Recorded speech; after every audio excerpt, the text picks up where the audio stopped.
Thank you very much for having me here in Vienna. I think you can hear me quite okay. Um, I came here to tell you a little bit about perspectives and skills in grassroots esports in Germany. Actually, a lot of time we have a lot of players and a lot of players with big dreams, for example, to become a professional esports player. But actually, what could be a path from just being a player in grassroots esports to become a professional or young professional in very different economic parts. So before I dive into the topic, a little bit to my background, I started my path in esports 9 years ago. I started by founding and managing a university esports group in Cologne. That was when university in esports in Germany actually was starting. So I remember sitting with like 40 to 50 students from Germany and discussing in the first season of university esports in Germany who was actually the bad guy or the bad girl who did account sharing. So we had hour-long discussions, and it was a process of several years to professionalize an esports scene. Um, from 2020 to 2023, I was co-manager of the State Center for Esports and Digitization in the state of Schleswig-Holstein, which was a funded project by the state of Schleswig-Holstein of about €500,000 to build up a competency center within the state for esports and digitization themes around esports. I joined the ESBD 2018, starting to build up the education department, and for 2 years right now, all the operating business within the Federation is a little bit on my side.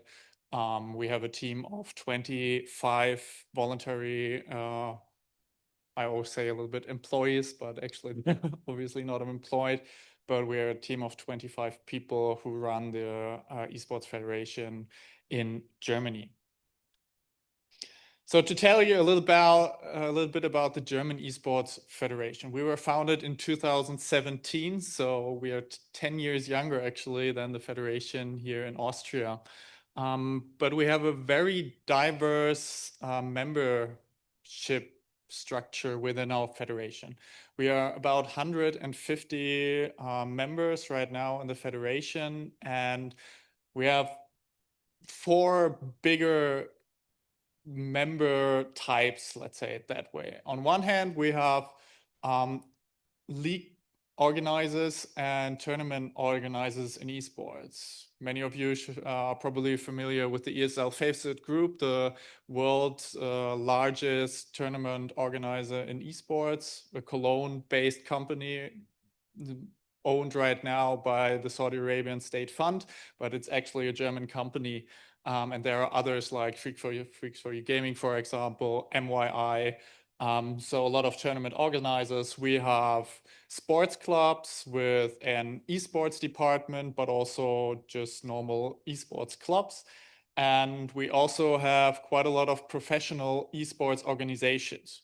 We already always have to make the difference between an esport club and professional esports companies, which are for-profit companies which run esports team on a high level. Our members, for example, SK Gaming, Berlin International Gaming, Mouse, some organizations which are already on the market for about 20 years.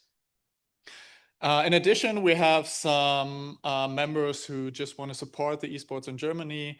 There are some law firms, there are some consulting companies, but also one of our newer members is a hotel chain. So just a lot of companies who deal in some way with the topic esports in Germany.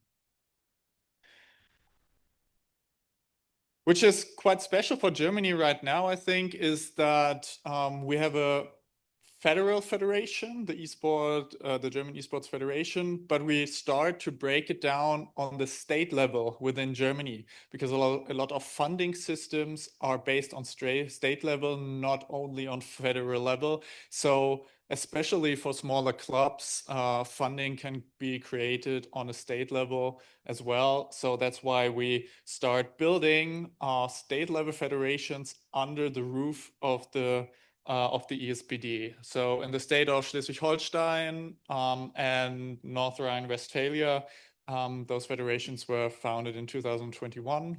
The next one was Bavaria in 2023. And this year, Niedersachsen, I'm not sure what that's in English actually, was founded this year.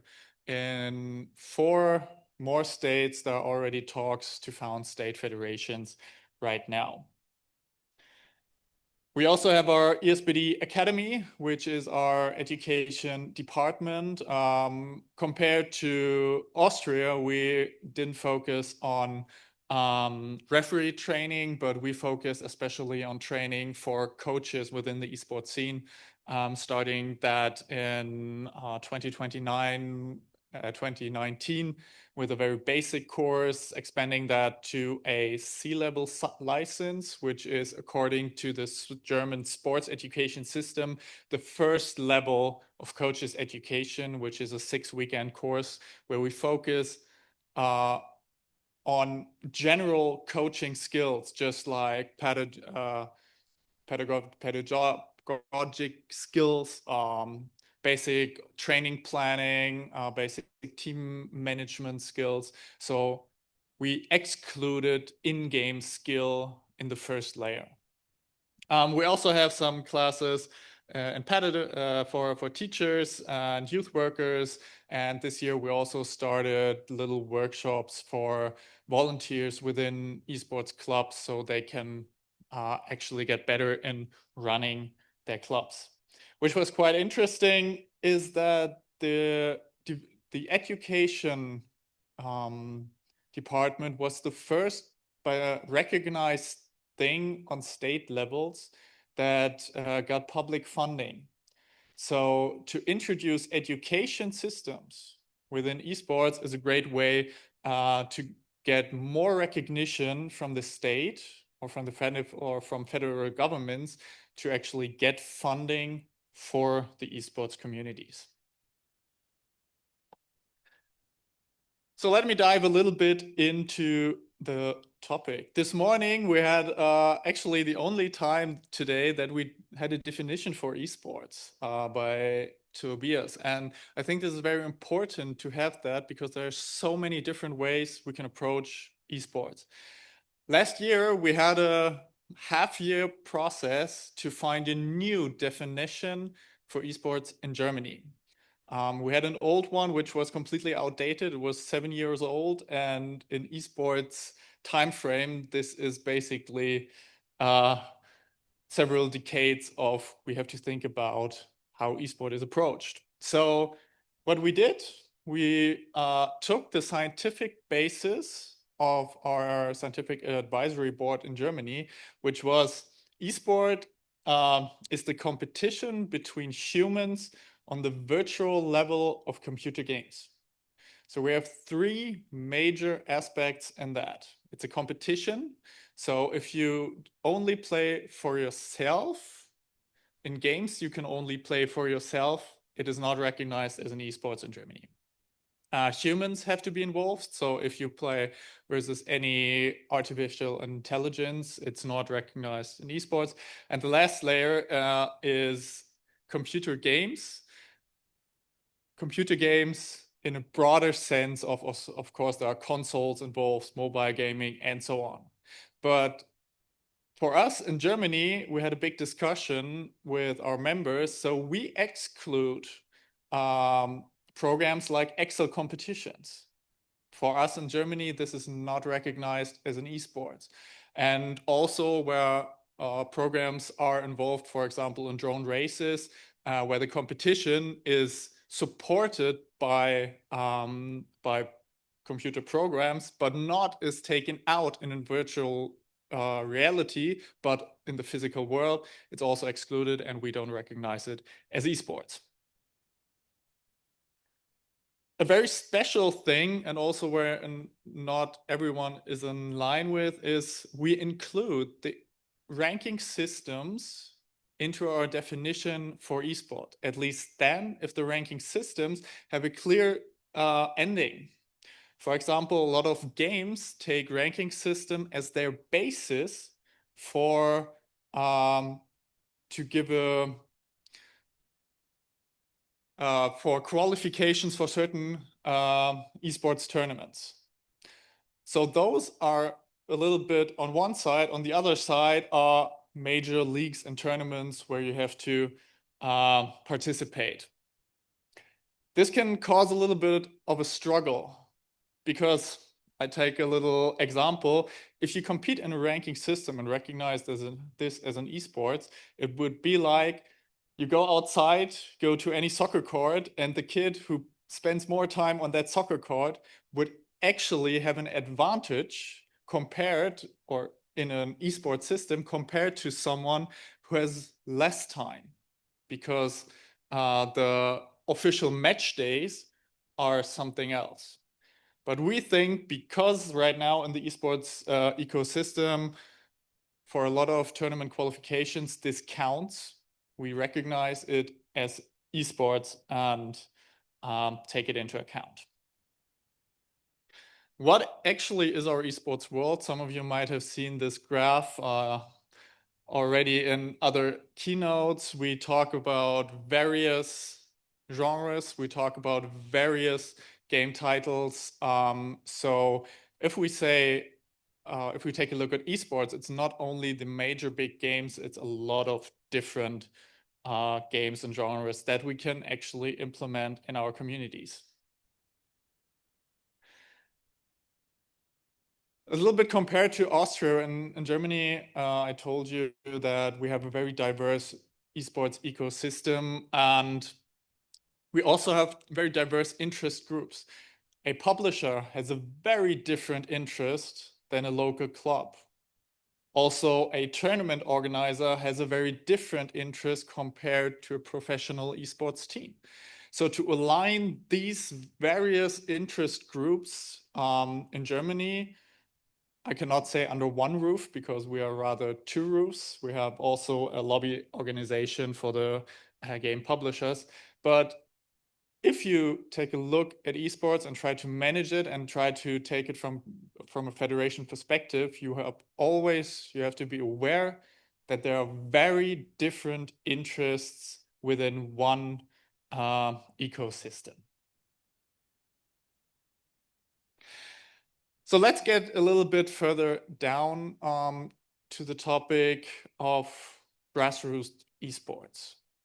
If we compare it to traditional sports, we always have the grassroots level, and then the higher your performance level gets, the fewer people can actually reach that. And in esports, we have beneath the organized layer of competitive esports, we have a great mass of people who just game or competing in the ranking systems. Above that, we start organize it. Those can be online clans, clubs, schools, university groups, whatever.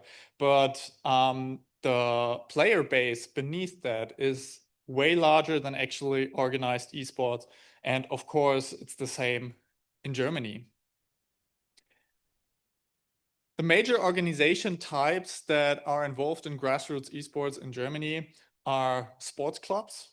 On one hand, on an amateur level, but if you take a look at AFC, for example, we also have sports clubs involved in high-level competitions.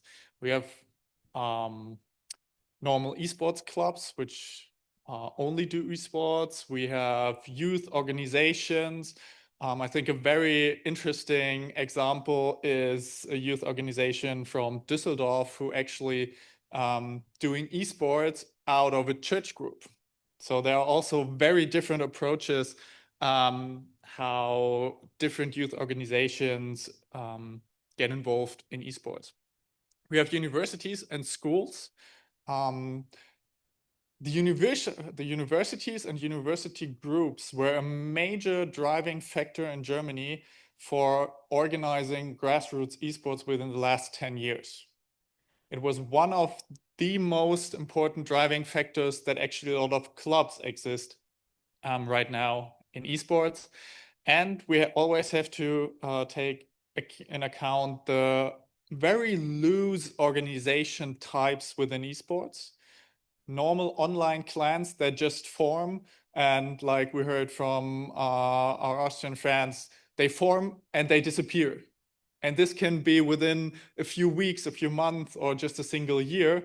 So this is still the biggest part of esports communities right now.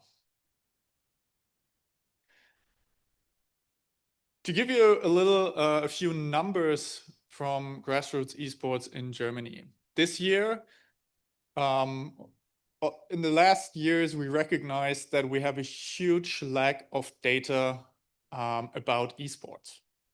So we had a cooperation this year with PwC Germany and the University of Applied Management in Germany to create an esports report. And we published that in August this year.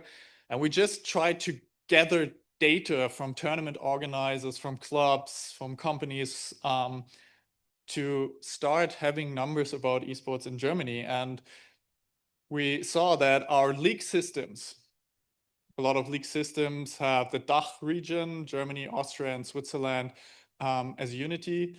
But we had about 28,000 participants in the league system and the major league systems and tournaments in 2024 in Germany. So which looks like a mediocre number, I would say it that way, if you compare it, for example, to competitive dancing in Germany, which have about 18,000 participants, which are recognized by the Dancing Federation. Actually, we have quite quite a lot of esports players in Germany. Also taking account that just the esports people competing in ranking systems are not in here. It's just the major leagues and tournaments we have in Germany. We have around 1,800 clubs that participate in esports in Germany in any way. You see, also from our membership, we have 115 and 1,800 clubs in Germany compete. There's still a very big gap between having a unified voice under a federation and actually organizations just participating in esports in Germany. And as I said, university groups were a major driver in the last years. In Germany, we have about 4,000 students every year who compete only in the University League of Germany. So this is still a very big factor in our league system in Germany and a very big driver for organizing grassroots esports in Germany, as I said, on university level. What are the main aspects that grassroots esports organizations actually do in Germany? They provide facilities, if they are lucky, where people can come together and compete in esports. Also, these facilities can be used for workshops, for educational programs to actually develop media competency. If organizations form and get a lot of members and now approach, for example, a LAN party organizer, you have a clear benefit for club members. For example, the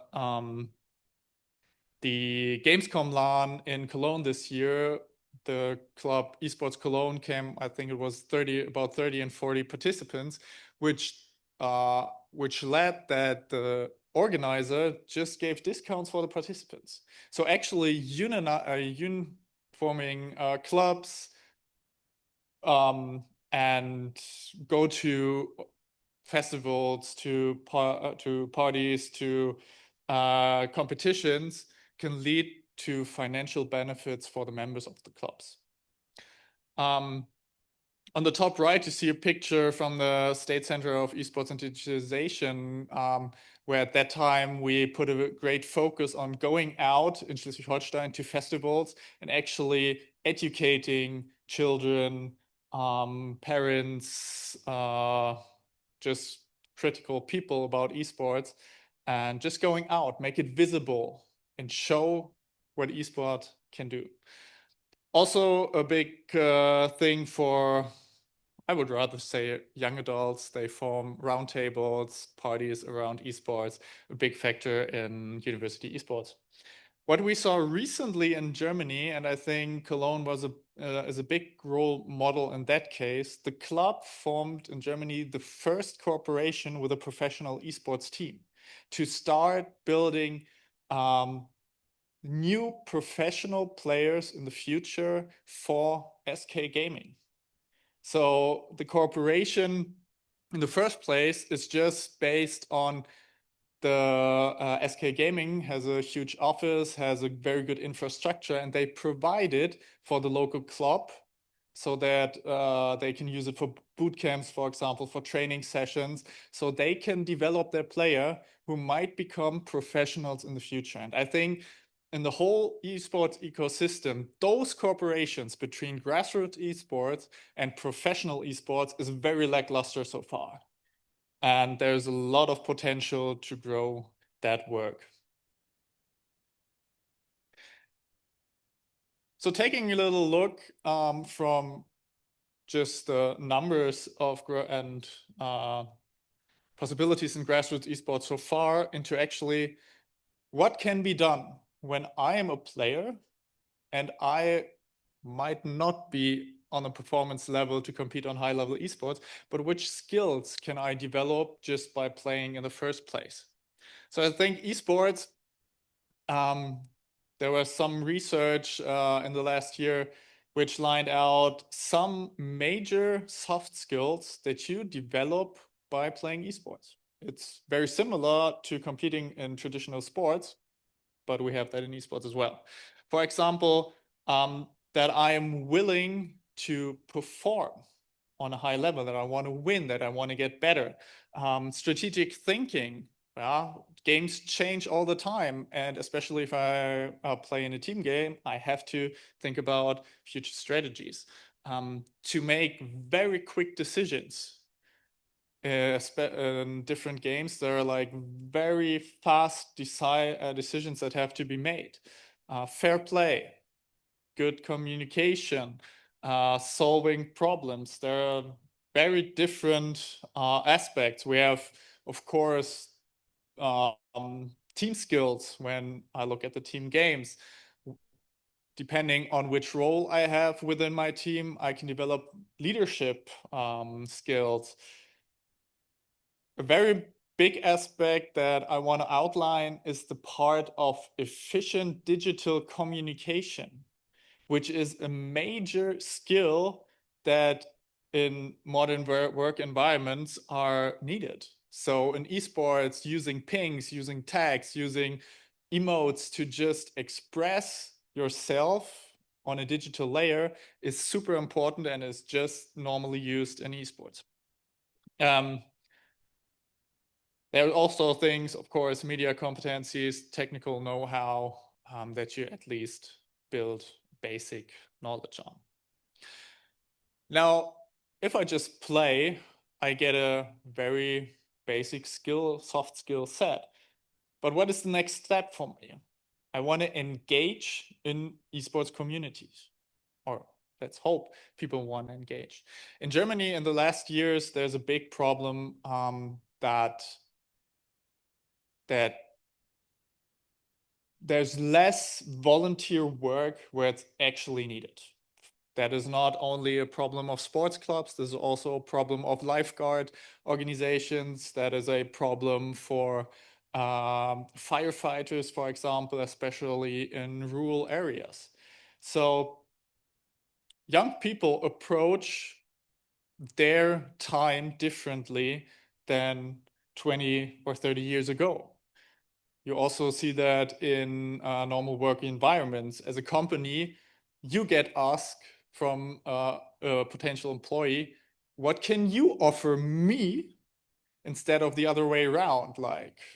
So, and the same questions are arised in volunteer work right now in Germany. So if I'm a potential volunteer, what is my benefit spending my free time not getting paid? So I want to outline a few things that you can learn step by engaging in different organizations in grassroots esports in Germany.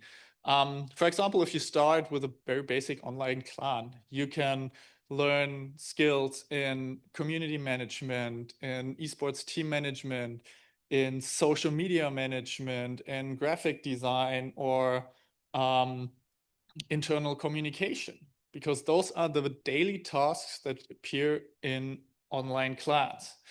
If you want to take one step further, if you engage in an esports club or a sports club, then there are different aspects that are added. For example, to work with different deciding boards within a club. You start getting recognized on an external level more if you're in a local club. So you have to think about external communication and media work. You have to think, if the club grows, for example, we have several clubs in Germany, Magdeburg, Cologne, Munich, that have 200 to 300 members. So you have to think about organizational development and processes that have to be built up within the club. You think about finances, and if you have actually a gaming room or something, you have to think about an office management. So next skills that you can use in your future professional life. You can be an event volunteer, and the next layer of tasks will come. You can develop skills in event management, stakeholder management, project management. Maybe streaming and broadcasting is a thing even before that, but now at a big event, this will come in place. And big events might have VIP guests, so you have to think about hospitality management. All those tasks will appear when you start volunteer at events. And of course, you can volunteer at federations in Germany, either on a federal level, but also on a state level. And new tasks that appear there are, for example, networking and stakeholder management, fulfill interests of your members. You start communicating on political levels. You have to think about future structures of a whole state in the topic of esports, or on a federal level, how does the future of esports can look like in Germany? And of course, you have the topic of project development. So depending on where you engage, you can develop very different skills, which can be very useful in your future professional life. If you go to a job interview and you normally get and you get asked not only what did you learn, but also what did you do already. And if you participated or were engaged in different volunteer levels, you did something. And this is a major advantage if you are actually competing for jobs as well. What jobs are there in esports where skills that I showed are needed? We have very different ones. We have entertainment, business around esports. We have communication marketing. We have media work, broadcasting, for example. So we have a very broad range of jobs that are connected to esports, and where you, if you start working in it, actually can be part of the esports scene. To close this, I want to have a little reality check, because especially if you think about education, working with children, to also be realistic about esports. So you have a dream job in esports. That's might be true. It's completely comparable to classic sports, but it's also important to be realistic. Esports jobs, as well as sports jobs, are highly competitive. A lot of people want to get in those positions, so it's realistic, but it's probably harder than in other industries.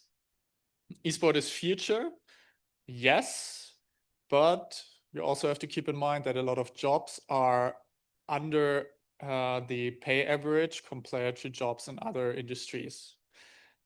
So hopefully this will change in the future. It's a cool industry, of course, but because it's highly competitive, you have to go an extra mile normally to get in on a professional level. So being initiative, being very reliable, to have a good knowledge about the community is super important that you can build your professional career in that. If you say, well, I'm kind of doing my thing and what will come, I obviously end up in esports. No, I can tell you network and the quality of the network is everything in the esports scene. So to be a network person is super important in that case. Esports jobs are chilled? No. A big no. And if you talk to young people, please express that big no.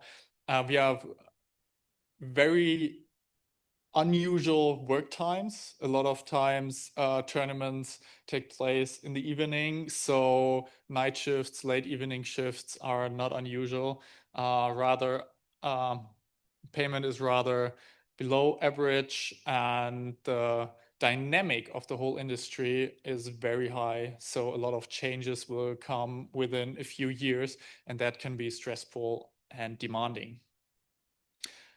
And the last point of becoming an esports professional player, and that could be a dream job because it's, yeah, you're playing and earning money with it. No.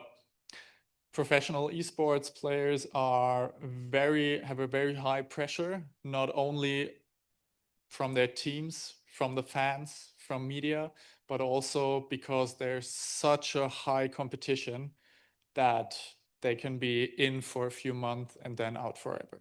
So this is very stressful. And if we just take a look, I looked up for League of Legends. In order to become a well-paid League of Legends player, you have to at least reach the challenger rank, which is on a European server, 300 people. That's about 0.2%. If you want to have the perspective, you have to reach the rank below Grandmaster, another about 0.6% of all the players on the server. So let's ramp it up to a number about 1% have the perspective to be well paid, just out of the normal ranking system in Europe. So it is a very long journey and a very hard way to reach the top. How's the future of esports? It's Olympic. Last year, the International Olympic Committee were announcing the Olympic esports games, which are scheduled to 2027. I can only estimate which impact this will have on general society concerning esports. But I'm highly believing that esports in the future will be recognized more from society, from politicians on several levels, and it will be seen as beneficial just because Olympic is a brand that puts a reliability and valuable or values what is underneath that brand. So I look into the esports future very positive. I'm really looking forward potentially to discussions with other federations in the next month and years. And I think we can be very optimistic about esports future in the next years. Last thing, I said we published a report. You can download that for free with that QR code if you want to have a little look into numbers of esports. And I can recommend the 5th of December, we have our German Esports Summit, which is the biggest conference purely for esports in Germany. And yeah, I look forward to see some of you in December in Germany. And with that, thank you very much for your attention, and I'm open for any questions.